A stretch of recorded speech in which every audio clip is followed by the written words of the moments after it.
about a year ago. Mungkin ada yang dah pernah hadir. Waktu tu Ken menganjurkan satu kursus berkaitan tentang pencegahan dan pengurusan penyakit kanser. So ini adalah tajuk yang saya nyatakan tadi, Fighting Big C with Nutrition, Myth or Fact. Berapa ramai yang setuju bahawa kanser boleh dicegah? Okay. So semua berada dengan saya. So it's no more myth lah, it's a fact. Tapi kita akan explore. And it's not only, ia bukanlah tentang pemakanan saja, ia adalah aspek bagaimana kita untuk menjadi smart. Kita tidak perlu work hard, it's more on smart nutrition. So how should we achieve? Bagaimana perlu kita buat, apa yang perlu kita lakukan untuk mencegah kanser dengan pemakanan yang bijak. Okay. Pernah tengok tak cerita ni? They call Big C. Seorang cikgu yang didiagnose, a strong teacher called Kathy, yang telah didiagnose dengan breast cancer stage 4. So saya tengok sampai towards the end of their life lah. So maksudnya kisah ni bukan lagi kata drama ataupun cerita, ia adalah realiti yang berlaku dalam masyarakat kita. Beberapa selebriti juga termasuk yang telah pergi meninggalkan kita kerana disebabkan oleh penyakit kanser. Mak saya juga meninggalkan saya dengan penyakit kanser, very rare cancer yang hanya diagnose dalam tempoh 3 minggu. So kita faham sangat bagaimana saat-saat akhir. Dan di sini saya rasa kita sedekahkan Al-Fatihah untuk mantan misi kita yang lepas.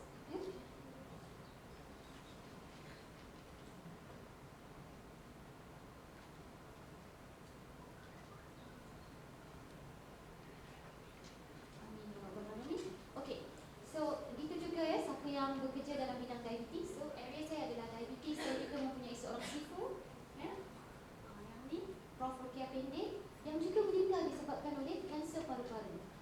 Kan? Tak merokok, tak ada exposure pada second smoker, tapi meninggal kerana disebabkan oleh kanser paru-paru, batuk berterusan hanya dalam tempoh 2 minggu. So something yang so it's difficult to explain pada siapa yang pernah mengalami ini. Okay, right. Saya tunjukkan suatu video. Saya harap dia berjalan seperti biasa.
I don't know. Bad living, I guess. Genes, that sort of stuff.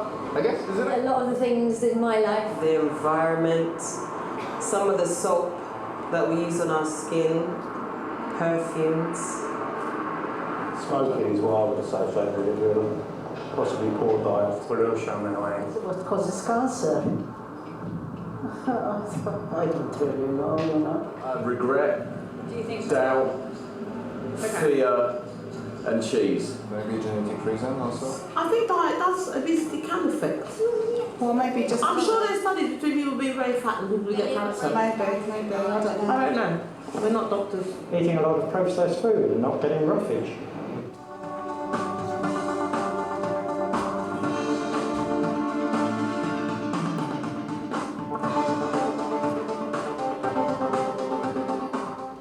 I have a horrible feeling it's sort of luck that causes it.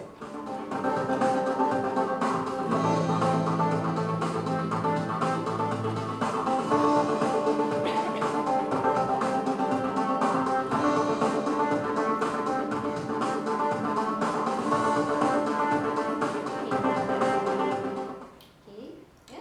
Daripada video tu mungkin tak berapa faham kan. English dia Jawa sangat kan. So basically ramai yang beranggapan bila organisasi ni dia buat survey di luar, dia tanya orang-orang di United Kingdom apa yang menyebabkan kanser. Pelbagai jawapan yang diterima. Ya, ada yang kata nasib, luck kan. If you have bad luck, then you will have the cancer. Ya. Ada juga yang berkata tentang pemakanan. So bila dia zoom into pemakanan, processed food, keju, betul ya? Susu, ya. So banyak lagi ya. So banyak ni. So saya harap after seminar ni tuan dapat sedikit jawapan betul tak perkara-perkara yang disebutkan tadi ya adalah fakta atau mitos dalam menyebabkan penyakit kanser ya. Ada juga yang mengatakan tentang pollution, environmental ya. Okey, yang tu saya tak cover sebab fokus saya adalah aspek pemakanan ya. Okay. Right. So bila saya menjalankan sedikit kajian, because cancer bukanlah bidang saya ya. So untuk menyiapkan ceramah ini, saya terpaksa menjalankan sedikit kajian dan pembacaan. So apa yang saya dapati banyak betul mitos di internet. Kita pun tak pasti sama ada dia adalah mitos atau fakta. Contohnya, ambillah suplemen yang banyak, pelbagai antioxidants, vitamin C, vitamin E, vitamin A, vitamin. Ada hari tu saya dengar radio, vitamin Z pun ada. Ya betul saya kata selama saya belajar ni pernah pula dengan vitamin Z ya, dan dia kata ada. So there's a lot of things nowadays come out ya. So adakah betul dengan pengambilan suplemen sekarang waktu kita sihat boleh membantu mencegah kanser? Yang kedua, makanlah organic food. Sebab tak ada okay, whatever. And then betul tak makan gula ni boleh adalah sumber tenaga kepada kanser sel? Itu yang kita akan jawab. Jangan makan makanan berasid, makanlah makanan beralkali. Okay. Pengambilan soya boleh membantu promote cancer cell. Betul ke? Yeah? And then cooking oil kan? Itu isu yang banyak kita perkatakan. Reuse cooking oil can cause cancer. Betul ke? So kita akan cuba explore. Right. Yang ni tentang ketika treatment ya. Saya tanya kawan sakit-sakit apa yang anda cuba elakkan ketika rawatan. Contohnya sayur menjala seperti kacang panjang, labu boleh menyebabkan kanser merebak. Setuju? Sebab dia menjala, so dia metastasis. So at the end pesakit kanser tak tahu nak makan apa. Healthy food such as milk cannot be taken during radiotherapy as it can cause puncture, diarrhea. Betul? So ikan bersisik, semua ikan bersisik kan, should be avoided because dia mengandungi toksik. At the end, apa yang boleh makan? So before I start, saya rasa kita kena tengok dulu apa itu kanser. Kita kena faham dulu. Sebenarnya kanser tu dia ada dalam badan kita dan sebab tu dia tadi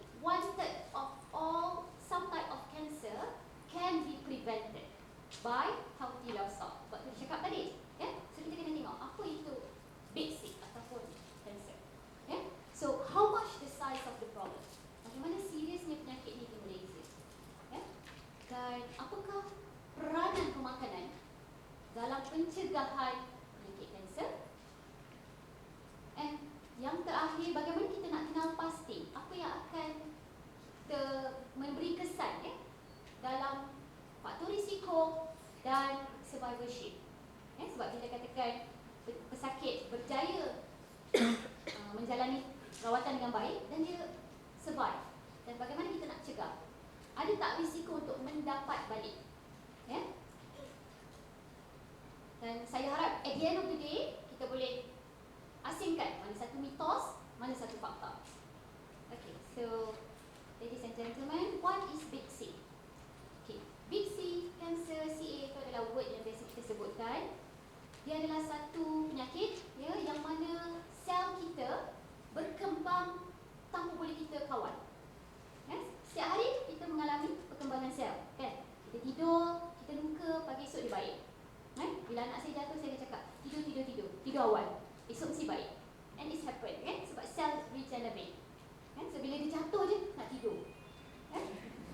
So and sel ni dia boleh melanggar tisu lain kalau tidak berlaku dengan betul. Cuba tengok gambar ni, normal cell. So bila ada sel yang tidak normal, dia sibuk duduk kat tengah-tengah. So penyebut ni lah. Dan akhirnya dia berkembang menjadi besar dan tidak betul. Sepatutnya dia menjadi sel yang begini, kan? Tapi sekarang dia berkembang dan akhirnya dia merebak. Dan ini adalah invasif lah, ya? Sudah mula ke peringkat yang berbahaya. And kanser boleh merebak ke seluruh badan melalui darah. Ya? Okay. Mungkin boleh memberi puan-puan sedikit pandangan yang lebih jelas, ya? Cancer is a group of over 100 diseases characterized by abnormal, uncontrolled cell growth. In a healthy body, cells grow, die, and are replaced in a very controlled way. Damage or change in the genetic material of cells by environmental or internal factors sometimes results in cells that do not die and continue to multiply until a mass of cancer cells or a tumor develops. Most cancer-related deaths are due to metastasis, malignant cells that penetrate into the circulatory system and establish colonies in other parts of the body. Great advancements have been made, but cancer is still the leading cause of death for people under the age of 85. In the United States, 1 in every 4 people die from cancer. Okay, so nampak tak sel tu berkembang secara tidak normal. So apa yang menyebabkan perkembangan yang tidak normal itu? Itulah faktor-faktor risiko yang kita akan bincangkan. Ya, of course saya accept the fact that environmental, faktor persekitaran mungkin boleh menyebabkan kanser, tetapi fokus saya pada hari ini sebagai seorang dietitian, kita akan bercakap tentang pemakanan dan cara hidup. Ya. Okay, so ini saya nak tunjukkan bagaimana kanser sel ini yang tadi dia berkembang secara tidak normal dan akhirnya dia membesar dan merebak. Ya. Cancer starts when cells multiply out of control, forming a tumour. Once the tumour reaches a certain size, about the size of a grain of sugar, it needs its own blood supply.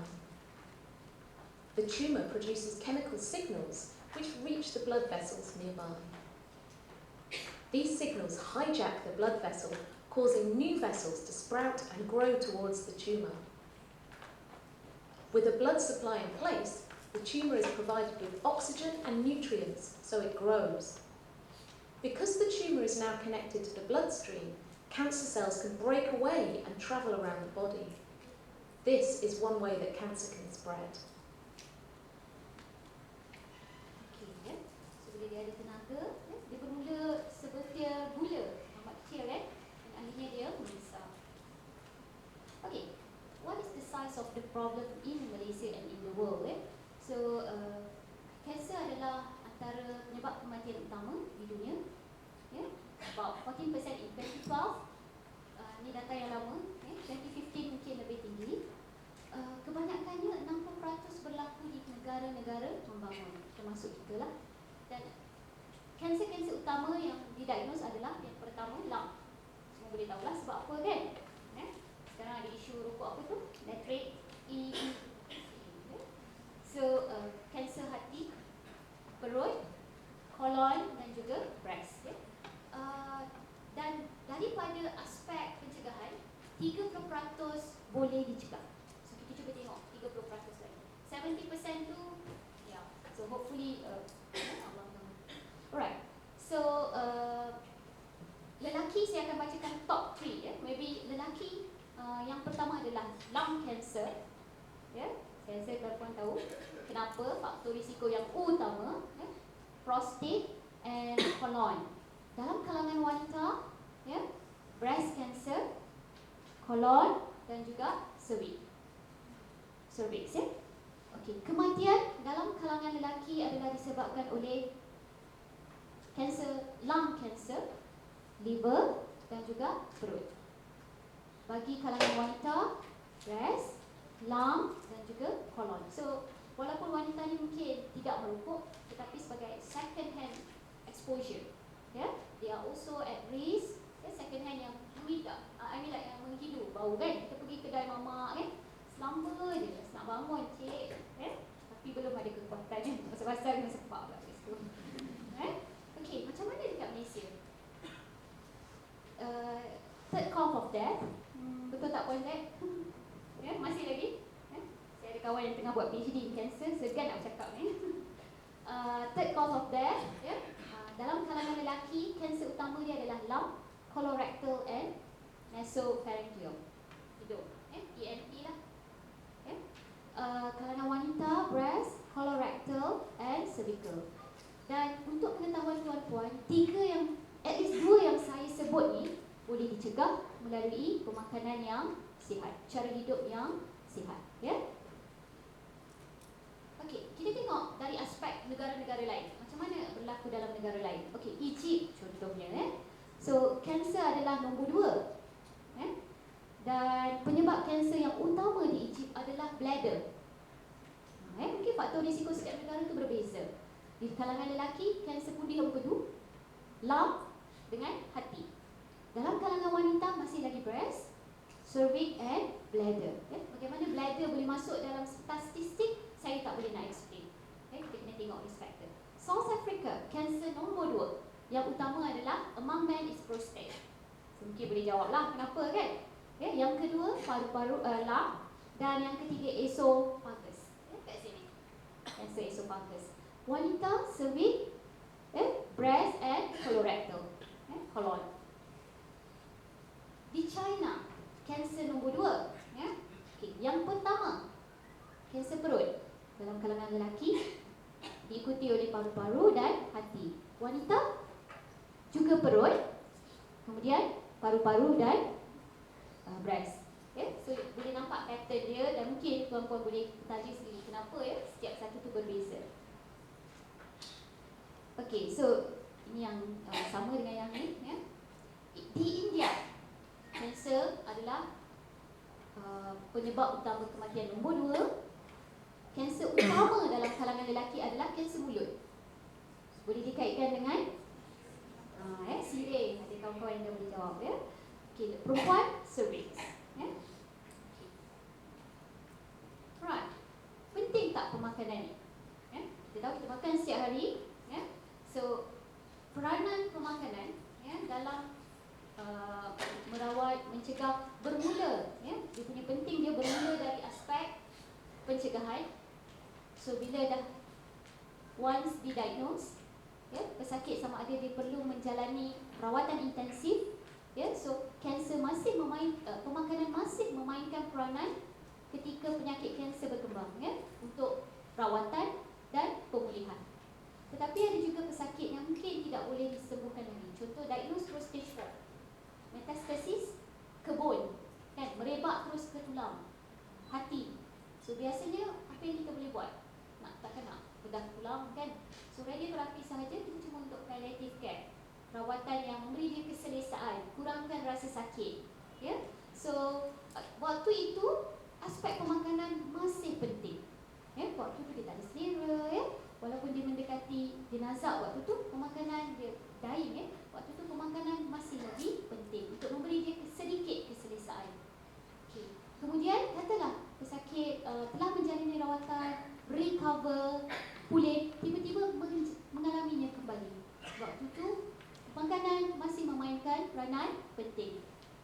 Dan bagi setengah yang berjaya pulih, pencegahan untuk tidak berulangnya kembali kanser, peranan pemakanan tetap penting. Jadi saya boleh bayangkan this is the continuum of the process, daripada pencegahan sehinggalah pencegahan semula. kepada aspek pencegahan di sini. So banyak lagi, ya. Dan juga survival untuk mengelakkan berlakunya kembali serangan kanser. Okey, so apa yang kita kena buat?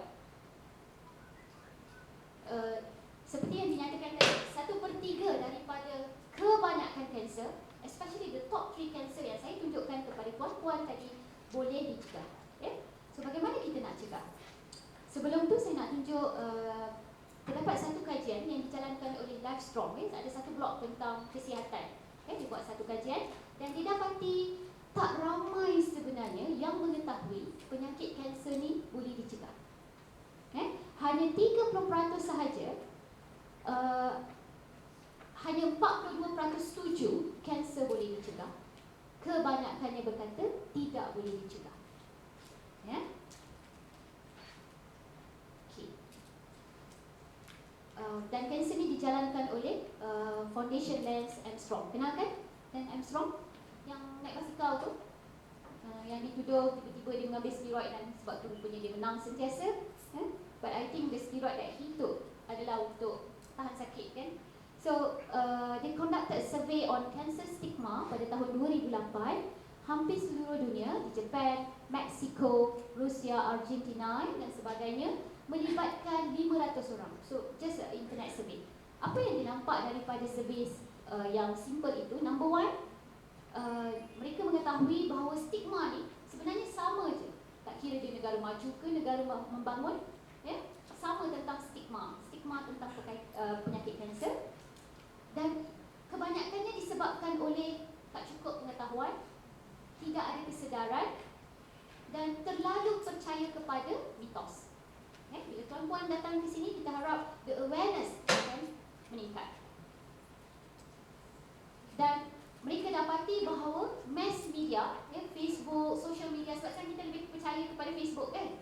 Apa yang keluar tu semua percaya. Belum betul-betul lagi. Kita dah share, kan? Kita tak verify dulu. Share. So kita dah percaya kepada social media adalah memainkan peranan utama untuk menyebarkan maklumat yang betul, ya, daripada kajian itu. Okay. Ini terlalu busy, tetapi apa yang saya nak highlightkan di sini bahawa tidak ramai yang mengetahui bahawa pemakanan boleh membantu dalam pencegahan kanser. Ya, kebanyakannya mengatakan kanser is a punishment, cancer is karma. Ya, mungkin betul, tetapi ia masih boleh dicegah, kan? Kita nak usaha dan akhirnya kita bertawakal. Alright, so bagaimana saya mendapat maklumat untuk mengetahui apakah fakta dalam pencegahan kanser? Ini adalah satu buku yang diterbitkan. Ya, dia meletakkan 8 recommendation, 8 saranan plus 2 recommendation yang istimewa. So akhirnya ada 10 recommendation. So kita akan bentangkan 10 saranan dalam mengurangkan risiko dan mencegah, dan akhirnya untuk survivorship bagi mereka yang telah dapat dan untuk mencegah kembali mendapat serangan yang kedua. Ya? Hasil daripada buku ini, bagaimana mereka mendapat maklumat adalah analisa daripada 7,000 kajian yang telah dijalankan berkaitan dengan pemakanan, pencegahan, cara hidup, ya, dan kanser. Ya, so dibukukan. Okey, dalam buku tu dia ada evidence. So bila kita bercakap tentang fakta, kita mesti berasaskan bukti, dan bukti haruslah diperolehi bukan melalui testimoni. Kan? Bila multi level marketing jual, dia akan cakap Cik A, tengok dia tunjuk gambar, tapi hanya 2 orang je, betul? So bila kita ada 98 orang yang di luar sana mungkin mengalami kesan negatif, tapi dia ambil yang 2 orang ni duk cerita yang berjaya. Itu adalah testimoni, dan testimoni tidak boleh dipakai dalam mengeluarkan fakta. Bagaimana kita mengeluarkan fakta? Mestilah melalui kajian. Okey. So bila kita buat kajian, tak semua kajian juga betul. Ya? So dia ada dah tahap-tahap tertentu, So bila buku ni dibukukan, dia membahagikan kajian itu, dia mengkelaskan kajian itu kepada 4, iaitu bukti yang betul-betul meyakinkan, bukti yang mungkin meyakinkan, ya, bukti yang mempunyai nombor 3 tu limited, yang sikit, maklumat yang sikit tetapi mungkin boleh memberi sedikit idea bagaimana untuk kita mencegah kanser, Dan yang terakhir adalah tidak mungkin boleh menyebabkan kanser. Okey, so saya ambil contoh tabel ni, ya, jadual ini kita boleh tengok bahawa betul-betul bagaimana peranan aktiviti fizikal dan pencegahan kanser. Contoh, convincing, yang betul-betul yakin bila kita menjalankan aktiviti fizikal secara konsisten, dia boleh mencegah, menurunkan risiko penyakit kolon kanser. Mungkin boleh mengurangkan risiko breast cancer untuk postmenopausal. Sebab dia ada premenopausal breast cancer, postmenopausal breast cancer, dan sebelum menopause dan selepas, dan dua-dua faktor risiko kepada mereka ini adalah berbeza. Dan amat masih lagi kurang, tetapi boleh diguna pakai untuk mencegah lung, pancreas and breast bagi premenopausal. So, ini maksudnya. Jadi apa yang saya boleh nyatakan di sini bahawa exercise lah untuk kita mengurangkan risiko mendapat kolon kanser. Macam artis Hazami, dah baca kan? Yang mendapat pendarahan usus. Mula-mula doktor ingat diverticulitis, satu penyakit usus yang membengkak. So bila doktor buat biopsi, didapati, saya pun baca brief saja, didapati bahawa dia mengidap kolon kanser. Sebab tu dia bleeding all along. Buang air je berdarah, buang air je berdarah. Dan dia cakap ini adalah obses percaya kepada pelbagai ubat diet. Dia tak explore, saya dan kita pun takkan nak tanya waktu dia sakit kan. So it's not appropriate. Jadi ini yang saya boleh gambarkan di sini, ya. Okey. So jadi apa maknanya kalau nampak kajian tu dia letak convincing evidence, yang saya akan bentangkan ni adalah antara convincing, mungkin dan juga limited, tetapi memberi kesan yang baik. So kalau convincing tu meyakinkan, follow the recommendation. Tak ada no doubt, tak ada keraguan. Kalau so and so, mungkin kita boleh ikut, tetapi mungkin kena datang lagi seminar, mungkin ada yang baru yang kita kena belajar. Dan kalau limited, kita mungkin boleh guna kita punya pandangan doktor dan sebagainya. Okay, so how to do it? Video apa ya? Saya pun dah tak ingat. Top 5 cancer causing food. Nombor 5 adalah, tak ada suara saya cakap, chips, crackers and cookies. Setuju? Betulkah benda-benda ni boleh menyebabkan kanser? Direct? Okay. Yang keempat, French fries. Apa katanya? Apa itu hydrogenated oil?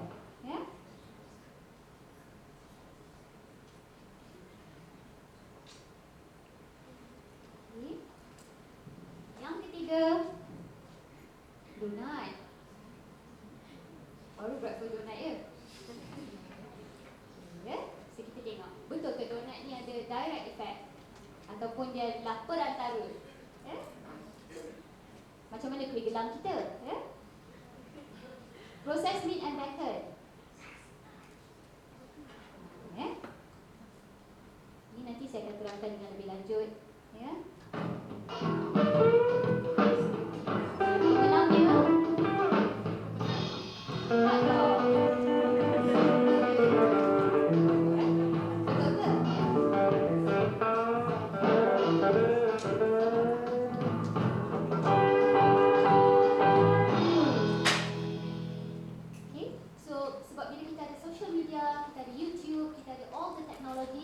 Semua cuba untuk menjadi pakar. Okay? Jadi itulah pentingnya untuk kita hadir dan at least kita boleh faham. Okay, so saya akan teruskan kepada recommendation number 1. Saya harap jangan ada yang tertidur. Gambar ni nampak sedap sangat kan? Okay, body fatness. Apa maksudnya? Lemak dalam badan. So hopefully be as lean as possible within the normal range of body weight. So itu yang paling utama. Recommendation number 1. Pastikan berat badan kita adalah dalam kategori yang optimal. Okey, macam mana nak tahu berat badan yang normal? BMI. So kalau berminat, kita ada klinik diet. Kebetulan dietitian saya ada kat sini, so boleh register.